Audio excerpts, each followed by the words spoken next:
What's up, YouTube? Back at Roseanne's kitchen table with Ben, and I said you're the movie guy. Then you humbly said you're not the movie guy. I'm still counting you as the movie guy. I'm more of a baseball guy than a movie guy. I'm just struck. I mean, movies are my profession, but I'm struck by the recall that people have and the lines that people give me. I'm like, I don't know, man. I'll look it up. All I know is, every day I go to the gym in West Hollywood, and then your face is right on the TV right there. They love you. They love you in West Hollywood at the TCM. The gay people, older women and gay men. They love. That's right. They love Ben Mankiewicz. That's our wheelhouse. Yeah. And it's good. I like that. But the thing I'm not most interested in today, of course, as you may not even know, but I'm once again outraged that Tim Raines only got 55% of the Hall of Fame vote. Tim Raines needs to be in the Hall of Fame, please. Yeah, Tim Raines, and then somebody else didn't get in. Larry King was very upset that Jeff Kent didn't get in. Okay, but the point of this is I wanted to. Jesus. All right. The point is, I wanted to talk about movies because we did another segment on movies, and this year, a lot of sequels coming out. So we have The Avengers is coming out, obviously Star Wars, I'm very excited about that. Then there's going to be Terminator, I think it's Terminator 7, am I right? What? Terminator 7? And wait, what's the other one? What's the other big one? And Jurassic Park. Jurassic World is coming out. And Batman and Superman also? Is that this year too? I'm not even sure that that's this year.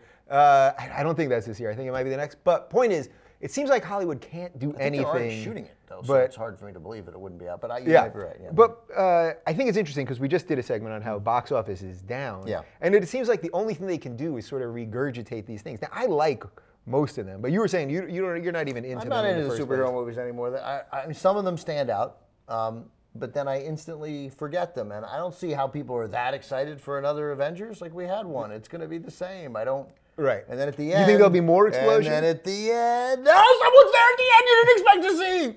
It's fantastic. I don't know. There's a repetitive ordinariness to them. While they are technically very thrilling, or technically well made and occasionally thrilling. Yeah.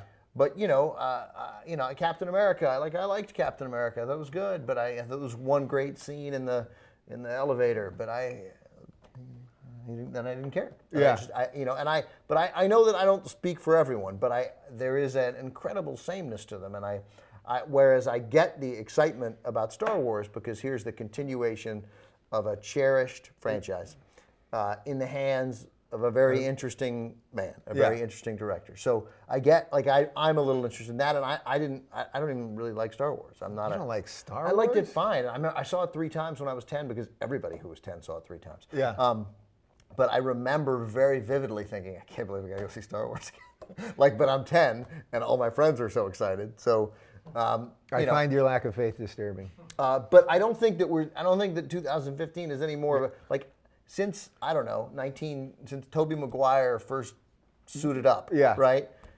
I think there have been 5 Spider-Mans, 5 Spider-Man, 5 Spiders-Man.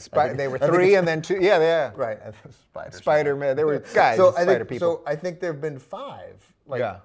This is not. And we just finished The Hobbit. So the 5th in that 6th, no 3rd. So 6 in the Lord of the Rings trilogy, and then the Hobbit trilogy, and Harry Potter and Twilight.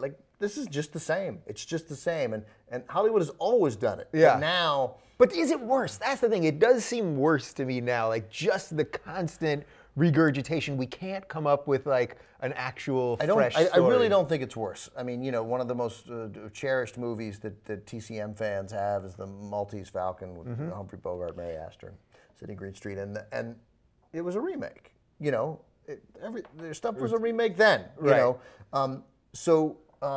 But what I think is different now is that the studio dollars are really fully invested in these franchises, in these sequels. That's where all the money is. So that's where our attention goes. That's where all the advertising goes.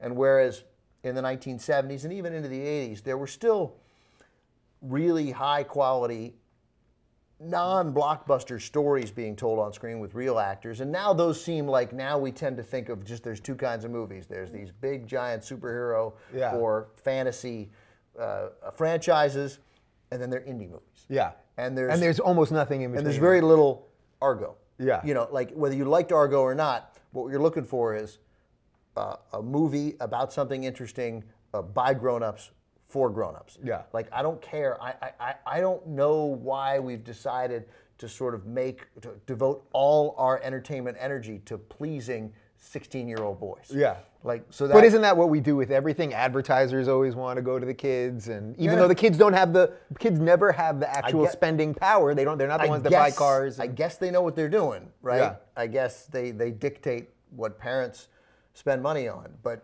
as a grown-ass man, you know, you're 16. Go jerk off. I don't care whether you have another movie to see. Like, right. You know. So it's kind of like, it's actually a metaphor for sort of the way America's going. The middle class is disappearing, and sort of the middle class of these movies is disappearing, while the rich keep getting richer, and the 1% of the movies, that's where all the money is. I want movies. Did you see Locke?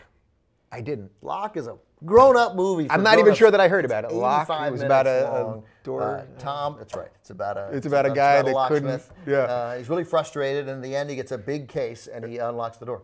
Well, I just gave it away. Sounds like a great movie. It's about a guy named Locke. Tom Hardy plays him. The entire movie takes place in his car on the tensest night of his life. I don't want to give anything away for personal reasons, for work reasons, and all he does is take calls from his wife, his mistress, his boss, the guy who's replacing him at work, the guy he's got to convince to do something, his kids. And they just keep calling while he goes to a particular destination, and he deals with, no, wait, what did I tell you? And it is as tense a movie as I saw this year. Listen, unless he was dressed like Bane, it's not for me and it's not for America, so forget about that movie. There's no way as a 30-something gay man you don't want to see Tom Hardy. When he was dressed like Bane with that thing and the thing. I love Tom. LA Film Critics gave him Best Actor. They made the right call. Go see Locke. It's a grown-up movie. All right, fine, go see Locke.